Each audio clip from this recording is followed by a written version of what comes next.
Michael, we were talking in the last hour about Donald Trump's Trump University document dump that was released by a judge who is working on this case. There was a Freedom of Information Act or a Freedom of, I'm not exactly sure, FOIL Act or move, and this stuff was released. But I will say this too, and we were just talking to Paul Waldman in the last hour about the Trump presser, and I think ostensibly, like I said, that he was getting into a fight with the press about the way they were covering his charity donations. But if you ask me, he was getting into a fight with the press, not because he's a narcissist or because he's emotionally overwrought or he just expects the press to treat him in a certain way. He knows he is looking at an onslaught of investigative journalist pieces that are going to be looking into, frankly, his very, very dicey and dodgy past.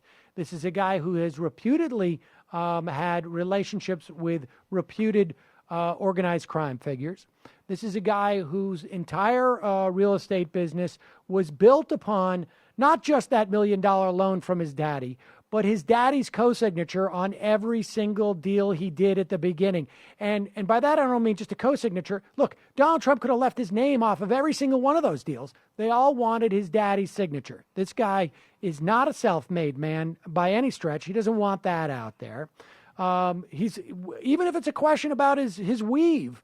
There's been a lot of information that's come out about the hair weave specialist on his floor. Now, is that important to me? No, but I'm not convinced it's not important to Donald Trump. He must think that's part of the branding, right? I mean, that's why he grows his hair long so you can't see any scarring from his plugs, all of that. He doesn't want questions about any of that, and he certainly doesn't want any questions about this Trump University. In fact, what did he say?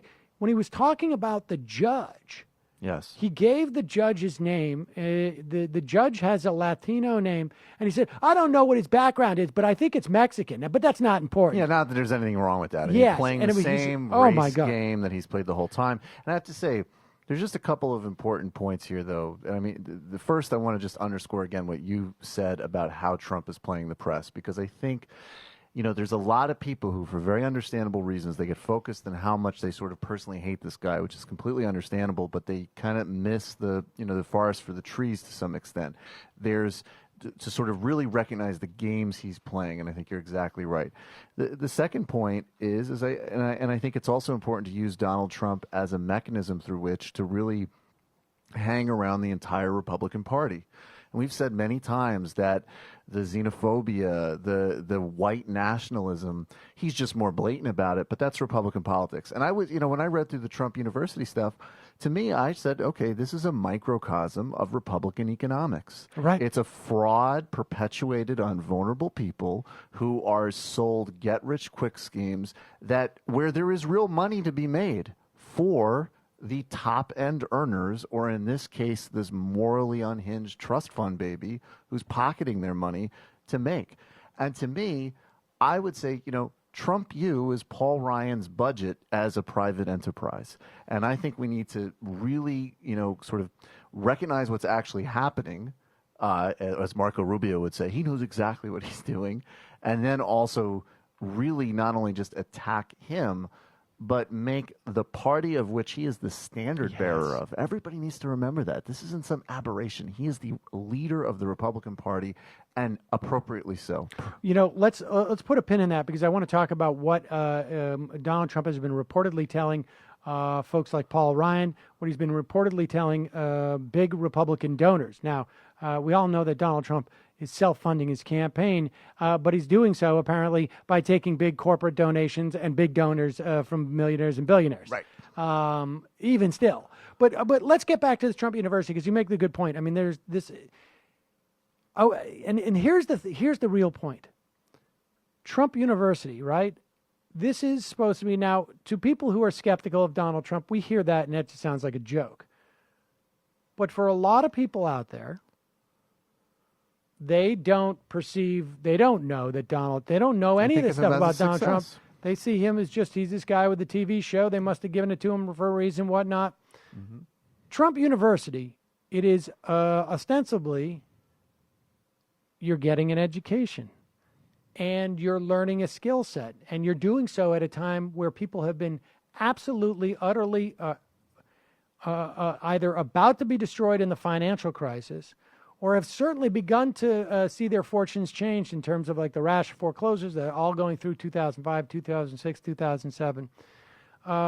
Here's some of the points from the handbook that it tells the professors that I'm putting in quotes. Yeah. Well, that's the point, is that it's a university, but they're all just salespeople. Right.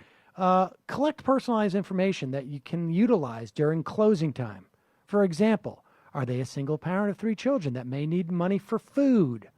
Or are they a middle-aged commuter that's tired of traveling for 2 hours to work each day? In other words, hit this up. When speaking about an attendee's interest, don't promise that they'll learn about a particular subject during this meeting. Do let them know that the subject will be touched upon today, and at the end of the event, you'd love to give them some additional helpful information they're interested in. And remind them that today is just really the start of their journey. It goes on to say, tell people to max out their credit cards. Help them find creative ways of financing it, which include, maxing out your credit card, getting into dangerous loan situations. It also, on the negative end, tells people that they should be berated.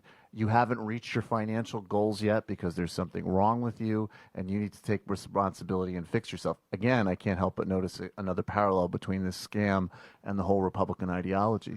Yeah. But it's in a very obscene, kind of unbelievably exploitative situation that, and also the other point too is that, if they found out from eliciting information that someone could afford the most expensive course, they were trained to, or theoretically afford the most, have enough ability to get into debt to afford the most expensive course, to not let up until they did it. I mean, this is, if you really want to get angry about Donald Trump, and you also really want to take in who he really is, this is the stuff right here. It's totally disgusting. And I would say this too. This is just the last thing, and then we'll take a break. 2012, Ronald Schackenberg. This is from a deposition that was taken. A former sales manager at Trump University. It was released in this document dump of 400 documents. He testified that he'd been, quote, reprimanded for not pushing a financially struggling couple hard enough to sign up for a $35,000 real estate class, even though he believed the class would do more financial harm than good for the couple. This is the salesman. Yep. This is the guy who's supposed to be getting the commission off this. Yep. I believe that Trump University was a fraudulent scheme, end quote, Schackenberg wrote in his testimony, according to the Times, and that it preyed upon the elderly and uneducated to separate them from their money. Not too dissimilar from the average Trump voter, one would imagine. Indeed. His deposition, we love the poorly educated, from 2012 was made public on Tuesday of this week. Folks, unless you're listening to this show by absolute mistake, and if you've stuck with us this long, I doubt you, but if you think that Donald Trump has your interests in mind, or that he's going to benefit you in some way, I've got a university degree to sell you.